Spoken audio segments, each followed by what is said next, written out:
Welcome to our online audio library. My name is Mr. Bookman. If you enjoy audiobooks, make sure you press the like button, subscribe, and turn on all notifications so you don't miss any of our new uploads. I just looked up today's book on our audio card catalog, and it is now playing and ready on your device. So, with that said, let's get right into the book.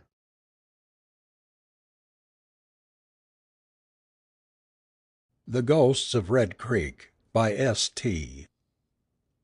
To the northward of Mississippi City and its neighbor, Hansborough, there extends a tract of pine forest for miles, with but few habitations scattered through it.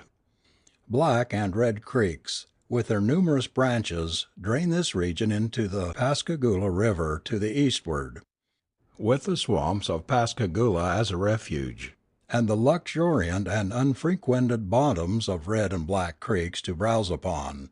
There are few choicer spots for deer.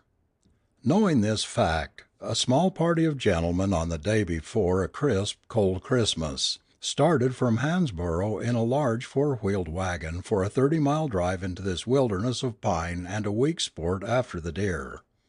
The guide was Jim Carruthers, a true woodsman, and the driver a general factotum, a jolly negro named Jack Lyons, than whom no one could make a better hoe cake and cook a venison steak.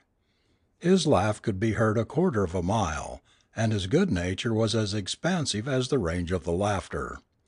The usual experiences of a hunting camp were heartily enjoyed during the first days of this life out of doors, but his cream did not rise until about the fifth night, when, from familiar intercourse, Jack Lyons became loquacious, and after the day's 20 or 25-mile walk, would spin yarns in front of the campfire, which brought forgetfulness of fatigue.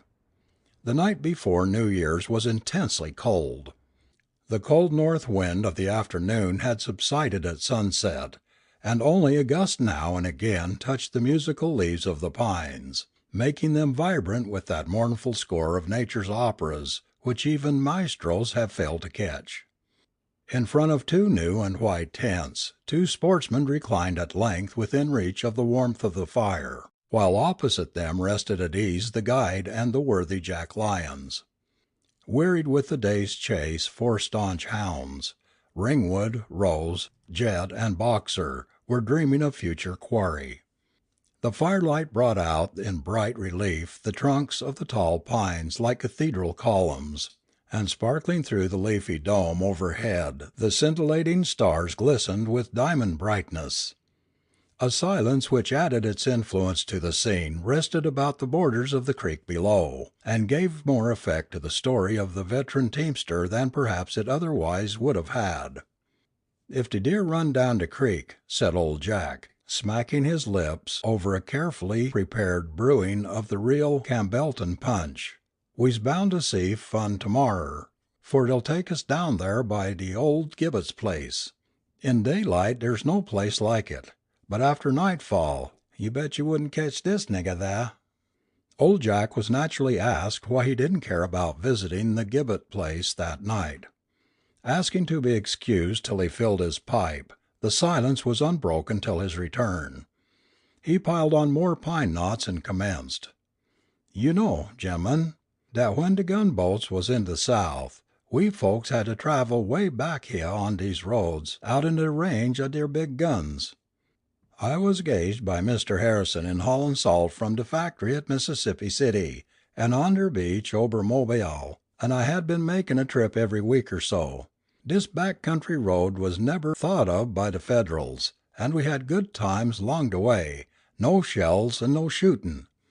De night, gentlemen, I's speakin' of was a Friday, dat yo's all know it's unlucky. Well, you see, I hitched up Betsy and Rose in de lead, and old Fox and Blossom at de pole, and takes de biggest load of salt dat de team eber carried. I starts out and crosses the Biloxi River and Hansborough just as de moon was goin' down. Yes, boss, dese roads weren't no better den than now, and de rain made 'em mighty rough when yer come to de holes. I sat in de seat whistlin', de crows is in de pea patch, and a thinkin' of Sarah Jameson, what was afterwards my wife, when I felt the off forewheel go croosh in a hole up to de hub. I'd made 17 miles out abo Hansborough, I did some cussin', and then went to the fence, about 20 yards off, and took out a rail to prise up the wheel. Den I saw I was at Mr. Gibbet's place. I says to myself, I'll go up to the house and get old Mr. Gibbet to give me a turn. I had gone by thar 2 weeks before and seed the old man.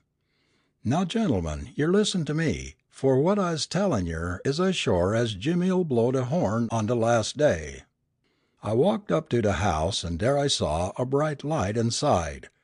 It showed out fro' de windows, and I saw shaders of Miss Gibbet and Mrs. Gibbet on de window curtain. Shore, honey, shore. De front door was shet, and I steps up ter de gallery and knocks wid the butt end of my whip. I didn't knock loud, neither.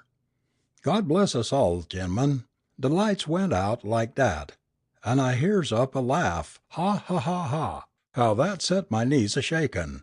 I opens de door, and there was no sign of anybody. I struck a match, and all the furniture was moved out, and the old red cuttins that I thought I seed was in rags. De whole family was gone for shore. I didn't know 'zactly what to think about them strange voices, but I started back to the wagon when it lightened, and bress God, there in the front yard was 6 graves jest made. Somethin' wrong here, said I, and I builds a fire by the wagon and digs the wheel out. Just den old Squire Pasture come along de road from Mobile, and he tells me de news. Old man Gibbet cut de throats of his wife and 4 children and shoots hisself in de head out in jealousy of his wife. They was all buried in the front yard, and the house was deserted 10 days befo'.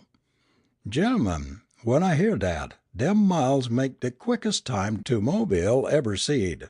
And yous can tell me dar's no ghosts, but you don't catch me round dat log house of Gibbet's 'ceptin' sun's an hour high." Jack looked suspiciously over his shoulder into the darkness and crawled into his blanket, muttering, "It scares dis nigger eben now to tell about that night." Sleep soon fell upon the camp, but the impression of old Jack's story survived the night, and the next day he still asserted its truth.